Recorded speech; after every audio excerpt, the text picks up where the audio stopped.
Salut à tous, c'est Pangdash et bienvenue sur cette vidéo qui aujourd'hui va parler de l'influence sociale et à quel point nous sommes à la fois acteurs et en même temps esclaves d'un ensemble d'éléments que l'on connaît tous très bien mais qui a quand même une part de réflexion à apporter dans le sens où nous savons qu'on avait une intelligence collective, qu'on est capable de faire des très belles choses tous ensemble. Le problème c'est que la plupart du temps on est en sous-groupe, les sous-groupes vont s'opposer, il va y avoir une intelligence collective dans ces sous-groupes qui vont s'opposer à d'autres intelligences collectives, alors que on pourrait très bien avoir des résolutions de problèmes si les personnes dans leur intelligence collective, sans politiser, sans dogmatiser, etc., se mettaient ensemble pour chercher des solutions.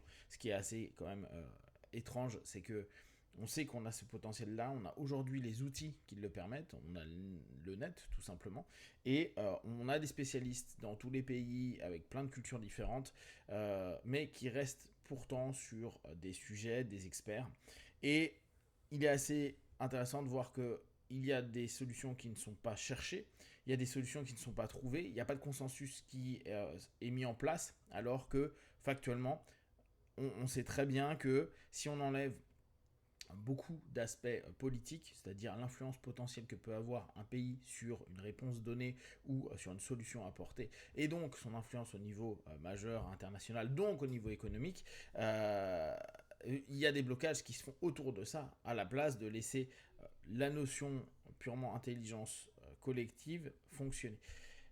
Ce qui est intéressant, c'est que ça serait au niveau international, vraiment des choses avec l'intelligence qui pourraient être mises en place. On le voit avec les labos qui se bougent les fesses quand il y a une pandémie, et que là, d'un coup, il y a toutes les intelligences qui se réunissent, qui trouvent des éléments intéressants qui peuvent être utilisés ultérieurement sur d'autres pathologies et d'autres maladies. Ça, c'est quand même un truc assez génial. On l'a vu avec l'ERM messager qui a passé un step, parce qu'il y avait du financement bien sûr, mais aussi parce que toutes les intelligences se sont mises ensemble. Et ce qui, donc à notre petit niveau, je trouve, est assez intéressant et peut-être pousse à la réflexion, c'est se dire, bah, nous aussi, consommateurs, euh, donc, personnes qui allons décider, bien sûr, de ce que l'on consomme, on va dire, dans le produit, mais aussi dans ce qu'on consomme dans notre façon de nous comporter, dans ce qu'on consomme comme image, comme on peut même aller jusqu'à comme culture. On va avoir de plus en plus de personnes qui n'acceptent pas leur âge, n'acceptent pas le vieillissement, n'acceptent pas ce qu'ils sont à certains moments de leur vie, en l'occurrence les dernières parties de leur vie, et ça commence assez tôt, et ça me faisait rire, parce que je lisais des articles divers pour des chirurgies esthétiques, que ce soit masculines ou féminines, et se rendre compte qu'en fait il n'existe un marché qu'à partir du moment où l'intelligence collective a dit ah bah oui bah il faut rester beau toute sa vie, il faut rester jeune quand on est vieux. Et ce que j'ai trouvé très, à la fois amusant et triste, c'est de se dire, mais il n'y a d'offres que parce qu'il y a de la demande. Bien sûr, je suis marketeur, je veux lancer un produit, je vais faire en sorte que tu aies l'impression que tu aies ce besoin-là, mais la réalité, c'est que tu n'en as pas besoin. Seulement, si j'arrive à avoir un point de bascule, bah là vous pouvez aller sur une des vidéos de Fulloscopy, je crois sa dernière, si on a un point de bascule, les gens vont commencer à tous le faire, ou en tout cas une grosse majorité va commencer à se déployer pour fonctionner d'une certaine façon. On l'a vu avec les réseaux sociaux, on l'a vu avec toute l'esthétique, toutes les dépenses que vont faire les gens pour officiellement rester quelqu'un qu'ils ne sont plus et donner à l'image au monde qu'ils sont quelqu'un d'autre. Et dans ce cheminement-là, il y a vraiment à s'interroger, à se dire qu'est-ce qui fait que nous ne créons pas des éléments qui vont à l'inverse de ce que souhaite un conglomérat financier X ou Y, un monstre marketing. Alors on sait, entre la neuromarketing, le marketing classique, c'est super facile de nous influencer, c'est super facile de tuer notre intelligence. Et c'est là où ça devient tricky, parce que L'être humain peut avoir une intelligence collective incroyable. L'être humain peut trouver des solutions incroyables. L'être humain pourrait orienter un ensemble d'éléments vers des choses peut-être plus constructives sur certains aspects de nos quotidiens, notamment cette notion-là d'image de soi, etc., etc. Sauf que quand il y a le cerveau, l'intelligence, on va dire, mentale, versus les pulsions, donc le corps, et les émotions, on se fait avoir. Et ça nous ramène encore à autre chose, qui est que la plupart d'entre nous, et même des centres mentaux se font avoir. Des centres mentaux qui vont dire non, non, mais moi j'aime pas les émotions, je me laisse pas avoir par elles. Mais ils se battent en fait toute leur vie parce que ils détestent ressentir leurs émotions et donc ils surmentalisent les choses. Ce qui fait qu'ils sont quand même influencés par leurs émotions et par leur corps.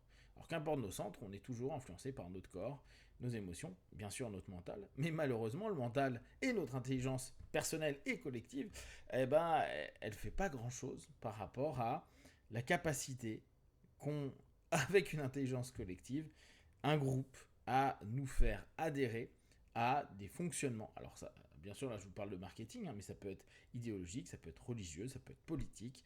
On peut très facilement brouiller l'intelligence personnelle et la collectivité de l'intelligence pour l'emmener dans une direction où on a l'impression d'être intelligent parce qu'on est en groupe. On pourrait très bien se dire, bah non, mais aujourd'hui l'esthétique, on s'en fout, c'est vraiment qu'une vente et l'important est la santé. Et on enlève le côté esthétique. Le plus important est que je sois en santé jusqu'à la fin de ma vie, que je puisse être actif, faire plein de choses. Du coup, bah, ça mettrait les personnes qui vendent ces produits-là au chômage. Parce que on sait que si une grande partie des gens boycottent un produit, il va pas continuer.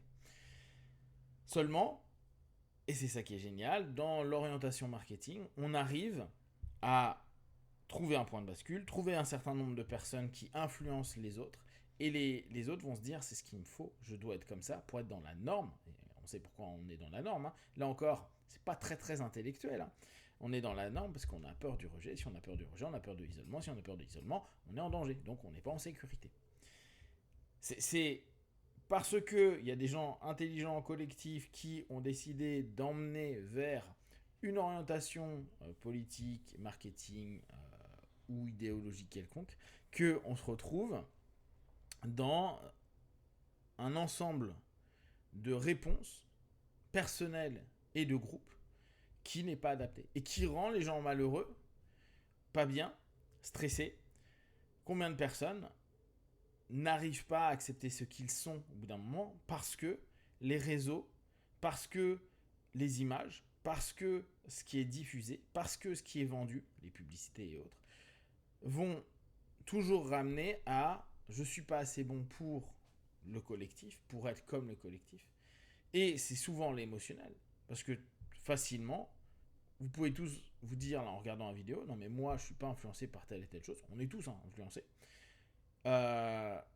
Et vous ne l'êtes pas parce que bah, peut-être votre mental là-dessus a super rationalisé et que vous avez eu des expériences de vie qui vous disent bah non, j'ai pas besoin de ça. Seulement, la grande majorité des gens qui adhèrent, hein, bah elles, on a réussi à leur faire zapper le mental, créer de l'émotion, créer de la sensation et faire rationaliser après le mental pour dire oui mais c'est normal et te donner un discours qui est hyper cohérent, mais non pas parce que initialement ça venait d'une réflexion intellectuelle, mais parce que l'ensemble de l'expérience vécue émotionnellement et physiquement ont amené à ce qu'on rationalise, donc on trouve une raison à notre façon de fonctionner. Notre intelligence collective peut vraiment beaucoup de choses. J'y crois, je pense vraiment, mais je sais qu'on fait aussi bien notre intelligence collective, du bien comme du mal. Donc on peut aussi tout foutre en l'air, tout éclater et faire plein de trucs pourris. Là pour l'instant, j'ai pas encore la raison, hormis l'argent, le pouvoir, etc., hein, qui est quand même une bonne raison, de pourquoi on n'arrive pas à mettre des experts mondiaux sur certains thèmes pour obtenir des réponses qui seraient universellement positives, type l'écologie. Non, on reste chacun de son côté avec ses propres théories et ses propres anti-théories qui sont aussi intéressantes. Si vous avez des questions et des remarques, partagez sur Facebook, YouTube, j'y répondrai le plus rapidement possible. Et comme d'habitude, de tout ce que je propose, ne prenez que ce qui est bon et juste pour vous tester, observer, analyser et conclure. Be one, ciao.